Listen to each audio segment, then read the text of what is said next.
بینەرانی عزیز، گرنگترین هەواڵ و زانیاریەکانی ڕۆژتان پێشکەش دەکەیت. یەکەم توشبوو بە ڤایرۆسی کۆرۆنا لە هەولێر ئاشکراکرا و بەپێی زانیاریەکانی پەیامیش ئەو توشبووە لە ڕێگەی کرێکاری ئێرانیەوە لە ماڵەکەیاندا ڤایرۆسەکەی بۆ گوازراوەتەوە. وەزارەتی تەندروستی هەرێمە ئاشکرای کرد پاش پشکنین بۆ 27 کەس گومان لێکرا و ئەنجامەکانی ئافرەتێکی تەمەن 33 ساڵ لە هەولێر پۆزەتیڤ دەرچوو کە تەنها ئەو ئافرەتە هەڵگری کۆرۆنایە. بەپێی زانیاریەکانی پەیامەوە ئافرەتە لە ڕێگەی چەند کرێکارێکی ئێرانیەوە ڤایرۆسەکەی بۆ گوازراوەتەوە کە لە ماڵەکەیاندا کاریان کردووە و لە ئێستاشدا سەرجەم ئەندامانی ئەو خێزانە لە ژێر چاودێری وردی پزیشکیدان و بڕیار وایە پشکنینی کۆرۆنایان بۆ ئەنجام بدرێت. ئامارەکانی توشبوون بە کۆرۆنا لە عێراق گەیشتووەتە 47 حاڵەت و 3 حاڵەتی مردنیش تۆمار کراوە. 19 حاڵەتی توشبوون و 2 حاڵەتی مردن لە بەغداد، 8 حاڵەتی توشبوون و 1 حاڵەتی مردن لە سلێمانی و 7 حاڵەت لە کەرکووک و 4 لە نەجەف و 3 لە واست و 2 لە دیالە و 2 لە کەربەلا و 1 لە مسیان و 1 لە بابل و دوایینیشیان لە هەولێر. تەندروستی سلێمانی بڵاوی کردەوە جگە لە بازاڕی دۆلارەکە کە تەنها ئەو شوێنانەدا دەخەن کە گومانی بوونی هەڵگری ڤایرۆسی کۆرۆنایان لێ دەکرێت. هێرش سەلیم جێگری بەڕێوەبەری گشتی تەندروستی سلێمانی با پەیامی ڕاگەاند ناو بازاڕ و دوکانەکانی ناوشاری سلێمانی داناخرێن و تەنها ئەو شوێنانەدا دەخرێن کە گومانی ئەوەیان تێدا بکرێت کە کەسی توشبوو یان هەڵگری ڤایرۆسی کۆرۆنایان تێدا بووە. سەباح حەورامی بەڕێوەبەری گشتی تەندروستی سلێمانیش لە پەڕەی تایبەتی خۆی لە فەیسبوک بڵاوی کردەوە بازاڕی دۆلارەکەی شاری سلێمانیدا دەخرێت. هێرش سەلیم جێگری بەڕێوەبەری گشتی تەندروستی سلێمانی وتیشی شوێنە گومان لێکراوەکان بە دەرمانی پزیشکی تایبەت خاوێن دەکرێنەوە و لە پاش 8 کات ژمێر دوکاندارەکان دەتوانن دوکانەکانیان بکەنەوە و ئەوەش لە پێناو سەلامەتی گشتی و هاوڵاتیان و ڕێگریکردن لە بڵاوبوونەوەی ڤایرۆسی کۆرۆنا. تا ئێستا 8 حاڵەتی توشبوونی کۆرۆنا لە سلێمانی تۆمار کراون، کەسێکیش گیانی لەدەستداوە. لە مانەوەی 2 ڕۆژی ڕابردووشدا بەشێک لەو هاوڵاتیانی کە کەرنتینە کرابوون بۆی پاکبوونی پشکنینەکانیان ڕەوانەی ماڵەوە کراونەتەوە. شانەی قەیرانەکانی عێراق بە ئامانجی ڕوبەڕووبوونەوەی ڤایرۆسی کۆرۆنا تا 15 مانگ دەوامی سەرجەم فەرمانگەکانی ڕاگرت و 15 بڕیاری دیکەی دەرکرد. شانەی قەیرانەکانی عێراق پاش کۆبوونەوەی بڕیاریدا با قەدەغەکردنی گەشتی هاوڵاتیانی ئیتالیا و تورکیا و ئیسپانیا و نیجیریا بۆ عێراق و داوامی فەرمانگەکانیشی تا 15 مانگ ڕاگرت. شانەی قەیرانەکانی عێراق وتیشی ڕاگرتنی داوامی فەرمانگەکان تەنها ناوەندە تەندروستی و ئەمنیەکان ناگرێتەوە. بڕیاریشیدا بە داخستنی سینەما و چێشتخانەکان و سەرجەمە و شوێنانەی دەبنە هۆی کۆبوونەوە و قەرەباڵغی خەڵک. یەکێکی دیکە لە بڕیارەکانی شانەی قەیرانەکانی عێراق داخستنی جوم و جوڵە بازرگانیەکانی نێوان عێراق و ئێرانە جگە لە ڕێگە ئاویەکان دەبێت. حکوومەتی عێراق دەرماڵەیەک تەرخان دەکات بۆ پزیشکانەی بەرکەوتنی ڕاستەو خۆیان لەگەڵ توشبوانی کۆرۆنادا هەیە. ئەمینداریەتی گشتی ئەنجومەنی وەزیرانی عێراق ڕایگەیاند لە ئەمیانی بەردەوامیدان با پشتیوانیکردنی کەرتی تەندروستی و لیژنەی بڕیاری دیوانی هاوکات بۆ سنووردارکردنی تەشە نەسەندنی ڤایرۆسی کۆرۆنا بڕیاری داوە با تەرخانکردنی 500,000 دینار زیادە بۆ هەر پزیشکێک بەرکەوتنی ڕاستەوخۆی لەگەڵ توشبوانی کۆرۆنادا هەیە.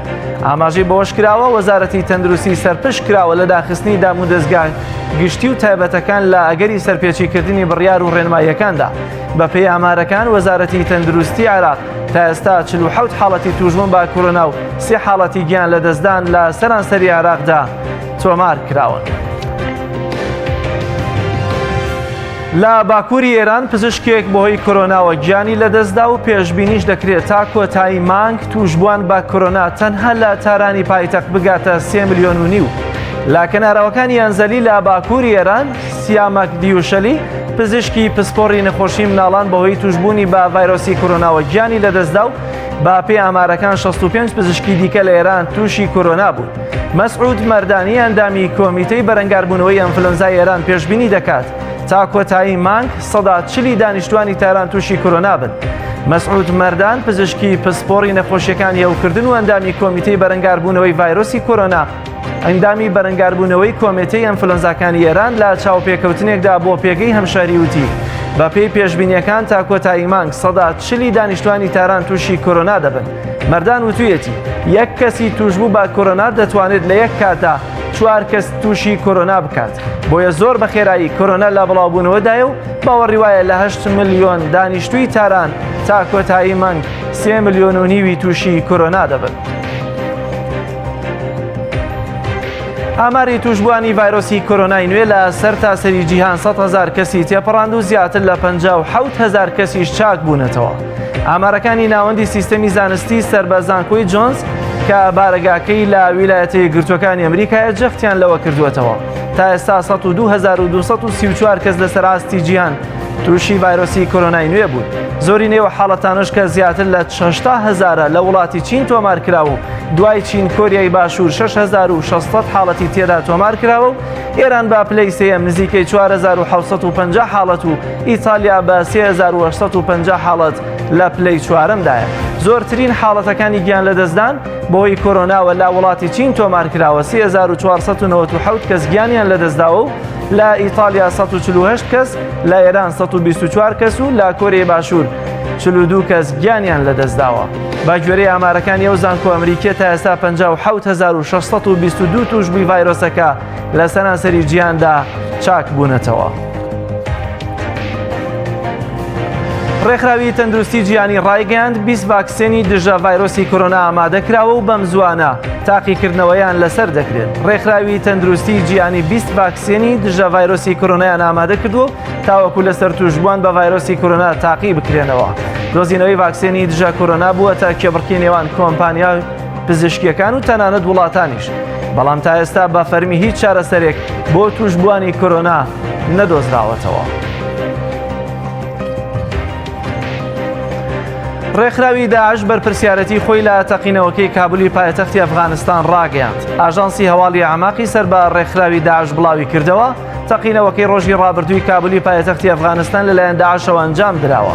ئاژانسی عەماق بڵاوی کردەوە تەقینەوەکە 150 قوربانی لێکەوتوەتەوە. بەڵام وەزارەتی تەندروستی ئەفغانستان ڕایگەیاند بوو 27 کوژرا و 55 کەس بریندار بوون.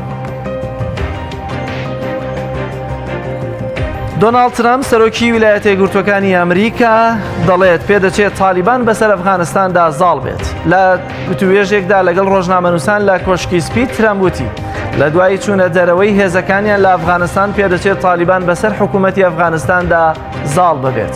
لەبارەی توانا و هێزی حکوومەتی ئەفغانستانیشەوە ترامپ وتی با هێزەکانیان لە ئەفغانستان بکشێنەوە بزانینە و کات چی دەبێت. پاش 18 مانگ گفتوگۆ دوجار هەفتەی ڕابردوو ئەمریکا و تالیبان لە قەتەر گەشتنە ڕێکەوتن و گرنگترین خاڵی ڕێکەوتنیش بۆ تالیبان کشانەوەی هێزەکانی ئەمریکا بوو لە وڵاتەکەیان کە ئەوەش ترسی لای حکوومەتی ئەفغانستان دروست کردووە. بینەرانی عزیز گرنگترین هەواڵ و زانیاریەکانی ڕۆژمان پێشکەشکردن پاش ناوبڕێک درێژە بە پەیامی ڕۆژ دەدەین.